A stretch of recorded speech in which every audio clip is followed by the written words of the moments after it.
Hi, guys. So on Thursday, I want you to watch this video on making connections. Um, and I'm going to post this after Thursday before I leave for home because I wanted to make sure that you do this on your own.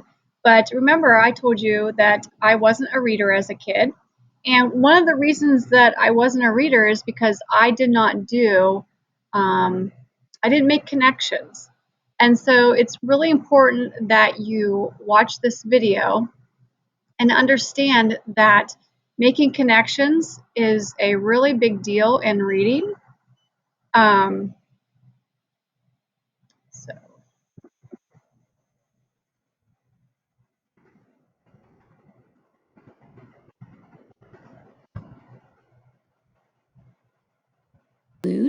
This book reminds us. Hi friends, today we are going to be looking at how to make connections while we are reading. Our essential question is, how can I make connections while reading? Connections we can think of like puzzle pieces. The pieces fit together to make a picture. So when we make connections, we fit together things we've seen, things we might already know. We put them together to make a picture so that we can better understand what we're reading. There are 3 ways to make connections with a book. The first way is text to self. The second way is text to text. And the third way is text to world. Before we start making connections, we're going to look a little bit deeper into each one of these.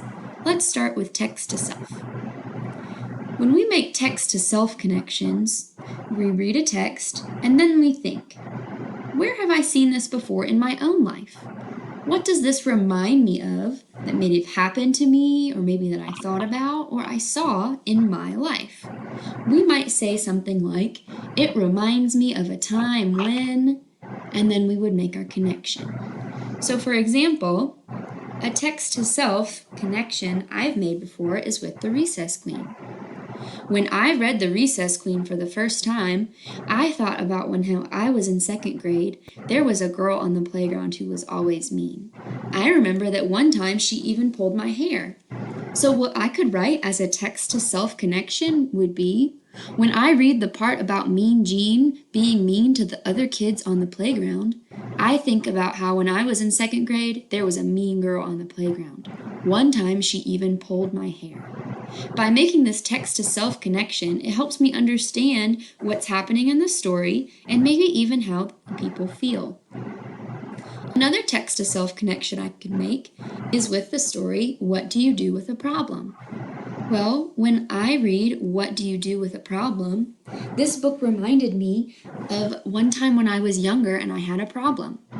I had built with my brother, both my brothers and my sister, a big fort in our backyard.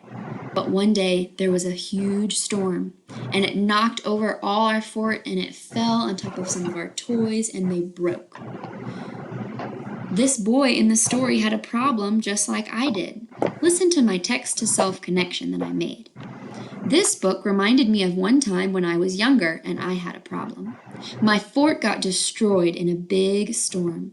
All my hard work was ruined and my toys were broken. I was so upset. But I took that problem and I fixed it. I made an even better fort. That's just how, like in the text, the boy took his problem and he made it beautiful. The second kind of connection is a text-to-text connection. Text-to-text connection happens when you read a text and it makes you think about another text that you've read before. It might be a poem, it might have been a story, anything like that. You might say something like, it reminds me of the book. Here's an example. We've read both of these stories, What Do You Do with a Problem and The Most Magnificent Thing. When I read the part in What Do You Do with a Problem, when the boy was really afraid, but he didn't give up and he tackled his problem, that made me think about another story we have read, The Most Magnificent Thing.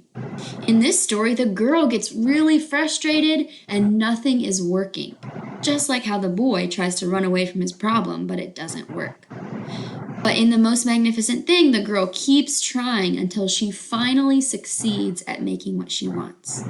In both stories, the characters kept trying until they finally got it. This is a text-to-text connection. We connected two stories that we read. The third type of connection is text-to-world.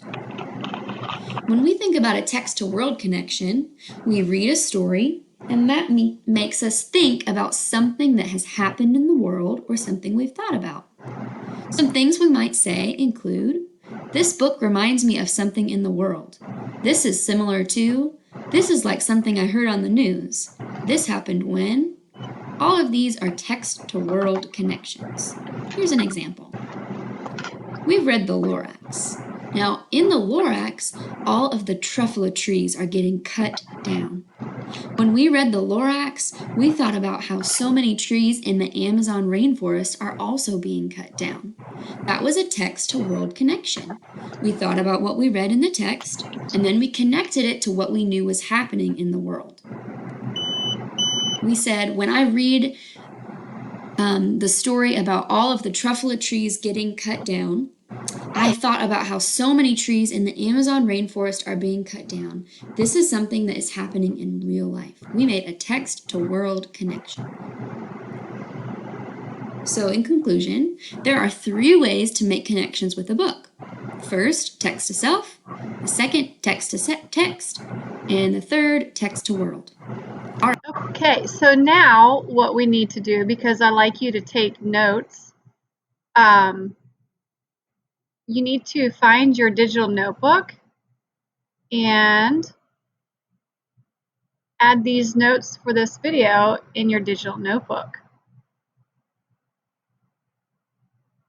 So 8th graders and 7th graders, I'm using this video for both of you because I wanted to review with some of the new kids, make sure that they knew what certain kinds of connections were. So if you're new and you don't have the digital notebook, we'll need to get this worked out somehow. It's going to be kind of difficult. Maybe I'll find the video where I did this and send it to you individually. But you create this on Google Slides. You can go to YouTube and look up how to make a digital notebook if you wanted to get started on that. Because I do notebook checks throughout the year, and I will all year since I don't see you. This would be good. But we have a section for notes. Let me see if I have any blank pages. I do. But if I needed a blank page, remember you want to go up here to the plus sign, click on the down arrow, and find your pages that you made in the master view and click on it, and it'll give you another page.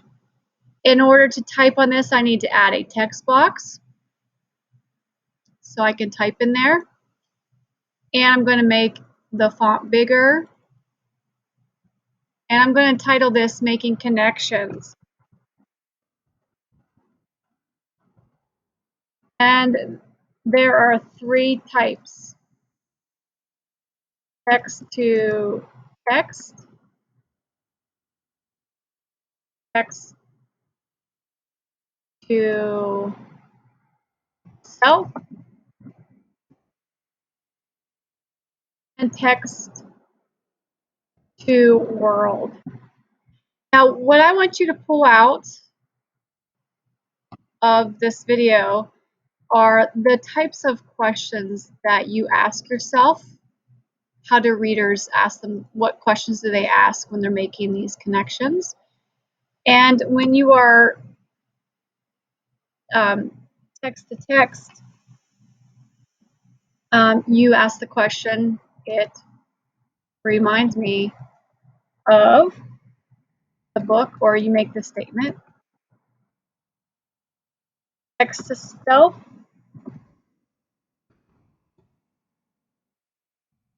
it reminds me of a time. Text to world, there are quite a few connection statements that you can make when you make this kind of connection, and that's why it's good to read nonfiction, because especially if you read in the same genre, you're going to make tons of connections with the books that you read in that genre.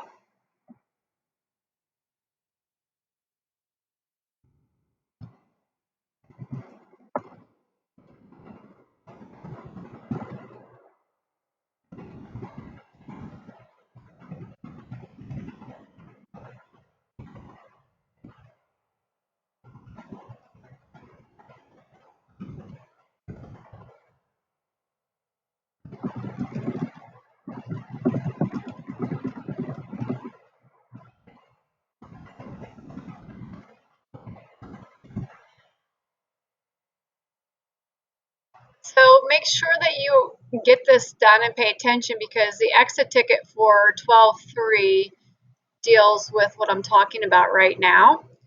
Also, if you don't like to read, perhaps you're not making enough connections. I know, remember, as a kid, I didn't like to read. I was an athlete. I like to be active, and I wasn't making connections. Now that I love to read and I read all the time, I'm constantly making connections because I read a lot of nonfiction. For the past 4 years, I've been reading about the Kennedy assassination, and that's what critical thinkers do, and that's what's going to help solve, not that I'm going to solve the mystery, but I kind of have a pretty good idea of what happened, who was involved, um, you know, what did the cops do and all of that, because of the kinds of connections that I'm making.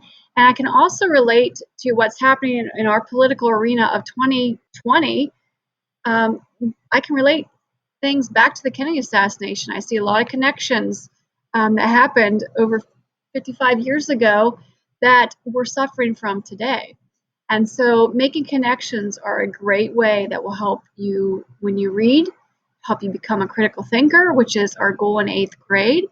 7th graders, you might as well start practicing it. So all right, so this was for 12.3. I hope that you guys make sure that you get this into your notebook, as well as the vocabulary words from the stories of the week. Have a great day, and we will talk to you later.